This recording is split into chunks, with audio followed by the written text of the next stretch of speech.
ना आग है तो तुम इस कुरान से शक में ना होना, ये तुम्हारे परवरदिगार की तरफ से हक है, लेकिन अक्सर लोग ईमान नहीं लाते। और उससे बढ़कर जालिम कौन होगा जो अल्लाह पर झूठ बांधे? ऐसे लोग अपने रब के सामने पेश किए जाएंगे और गवाह कहेंगे कि यही लोग हैं जिन्होंने अपने परवरदिगार पर झूठ बोला था। सुन रखो कि जालिमों पर अल्लाह की लानत है, जो अल्लाह के रास्ते से रोकते और उसमें कजी चाहती हैं और वो आखिरत का भी इनकार करते हैं। ये लोग जमीन में कहीं छुपकर अल्लाह को हरा नहीं सकते और न अल्लाह के सिवा कोई इनका हिमायती है। ऐ पैगंबर, इनको दुगना अजाब दिया जाएगा, क्योंकि ये शिद्दत कुफ्र से तुम्हारी बात नहीं सुन सकते थे और न तुमको देख सकते थे। यही हैं जिन्होंने अपने आप को खसारे में डाला और जो कुछ ये इफ्तिरा किया करते थे इनसे ज्यादा रहा। बिलाशुबा ये लोग आखिरत में सबसे ज्यादा नुकसान पाने वाले हैं। जो लोग ईमान लाए और अमल नेक किए और अपने परवरदिगार के आगे आजिजी की, यही साहिब जन्नत हैं, हमेशा इसमें रहेंगे। दोनों फरीकों यानी काफिर और मोमिन की मिसाल ऐसी है जैसे एक अंधा बहरा हो और एक देखता सुनता। भला दोनों का हाल यकसा हो सकता है? फिर तुम सोचते क्यों नहीं?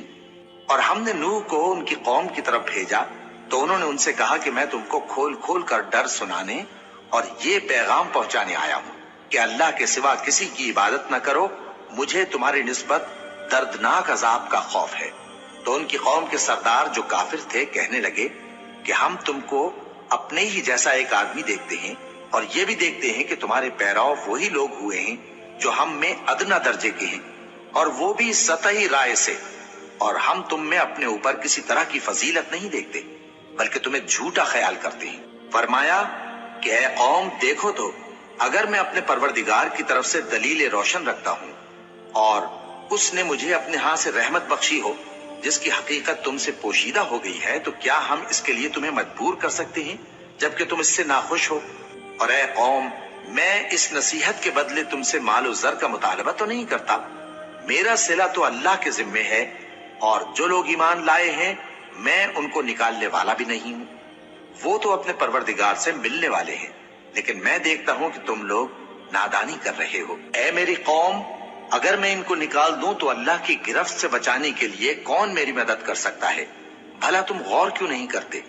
और मैं न तुमसे ये कहता हूँ कि मेरे पास अल्लाह के खजाने हैं, और न ये कि मैं गैब जानता हूँ, और न ये कहता हूँ कि मैं फरिश्ता हूँ, और न उन लोगों की निस्बत जिनको तुम हिकारत की नजर से देखते हो ये कहता हूँ कि अल्लाह उनको भलाई यानी आमाल की जजा नहीं देगा।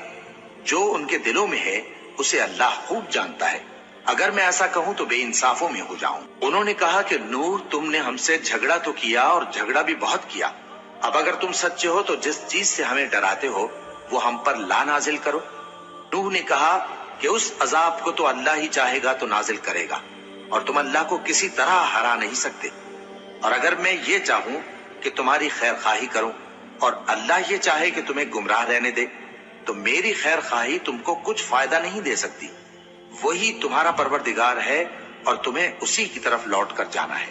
क्या ये लोग कहते हैं कि इस पैगंबर ने कुरान अपने दिल से बना लिया है? कह दो कि अगर मैंने दिल से बना लिया है तो मेरे गुनाह का वबाल मुझ पर, और जो गुनाह तुम करते हो उससे मैं बरी जिम्मा हूँ। और नूह की तरफ वही की गई कि तुम्हारी कौम में जो लोग ईमान ला चुके उनके सिवा और कोई ईमान नहीं लाएगा, तो जो काम ये कर रहे हैं उनकी वजह से गम न खाओ, और एक कश्ती हमारे हुक्म से हमारे सामने बनाओ, और जो लोग जालिम हैं उनके बारे में मुझसे कुछ न कहना, क्योंकि वो जरूर गर्क कर दिए जाएंगे। और नूह ने कश्ती बनाना शुरू कर दी, और जब उनकी कौम के सरदार उनके पास से गुजरते तो उनसे तमस्खुर करते। वो कहते कि अगर तुम हमसे तमस्खुर करते हो तो जिस तरह तुम हमसे तमस्खुर करते हो उसी तरह एक वक्त हम भी तुमसे तमस्खुर करेंगे, और तुमको जल्द मालूम हो जाएगा कि किस पर अजाब आता है जो उसे रुस्वा करेगा, और किस पर हमेशा का अजाब नाजिल होता है। जहाँ तक कि जब हमारा हुक्म आ पहुंचा और तन्नूर जोश मारने लगा, तो हमने नूह को हुक्म दिया कि हर किस्म के पालतू जानवरों में से जोड़ा जोड़ा यानी एक एक नर और एक एक मादा ले लो, और जिस शख्स की निस्बत हुक्म हो चुका है कि हलाक हो जाएगा उसको छोड़कर अपने घर वालों को और जो ईमान लाया हो उसको कश्ती में सवार कर लो। और उनके साथ ईमान बहुत ही कम लोग लाए थे। नूह ने कहा कि अल्लाह का नाम लेकर کہ اسی کے کرم سے اس کا چلنا اور ٹھہرنا ہے، اس میں سوار ہو جاؤ۔ بے شک میرا پروردگار بخشنے والا ہے، مہربان ہے۔ اور وہ ان کو لے کر طوفان کی لہروں میں چلنے لگی۔ لہریں کیا تھیں؟ گویا پہاڑ تھے۔ اس وقت نوح نے اپنے بیٹے کو جو کشتی سے الگ تھا پکارا کہ بیٹا ہمارے ساتھ سوار ہو جا اور کافروں میں شامل نہ ہو۔ اس نے کہا کہ میں ابھی پہاڑ سے جا لگوں گا، وہ مجھے پانی سے بچا لے گا۔ فرمایا کہ آج اللہ کے عذاب سے کوئی بچانے والا نہیں اور نہ کوئی بچ سکتا ہے مگر وہی جس پر اللہ رحم کرے۔ اتنے میں دونوں کے درمیان لہر حائل ہو گئی اور وہ ڈوب کر رہ گیا، اور حکم دیا گیا کہ اے زمین اپنا پانی نگل جا اور اے آسمان تھم جا، اور پانی خشک ہو گیا اور کام تمام کر دیا گیا، اور کشتی کوہ جودی پر جا ٹھہری، اور کہہ دیا گیا کہ بے انصاف لوگوں پر لعنت۔ اور نوح نے اپنے پروردگار کو پکارا اور کہا کہ پروردگار میرا بیٹا بھی میرے گھر والوں میں ہے، تو اس کو بھی نجات دے، تیرا وعدہ سچا ہے اور تو بہترین حاکم ہے۔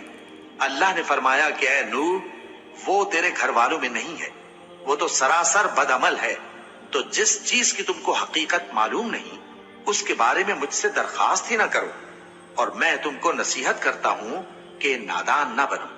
نوح نے کہا پروردگار میں تجھ سے پناہ مانگتا ہوں کہ ایسی چیز کی تجھ سے درخواست کروں جس کی حقیقت مجھے معلوم نہیں، اور اگر تو مجھے نہیں بخشے گا اور مجھ پر رحم نہیں فرمائے گا تو میں تباہ ہو جاؤں گا۔ حکم ہوا کہ نوح ہماری طرف سے سلامتی اور برکتوں کے ساتھ جو تم پر اور تمہارے ساتھ کی جماعتوں پر نازل کی گئی ہیں اتر آؤ، اور کچھ اور جماعتیں ہوں گی جن کو ہم دنیا کے فوائد سے بہرہ مند کریں گے، پھر ان کو ہماری طرف سے عذاب علیم پہنچے گا۔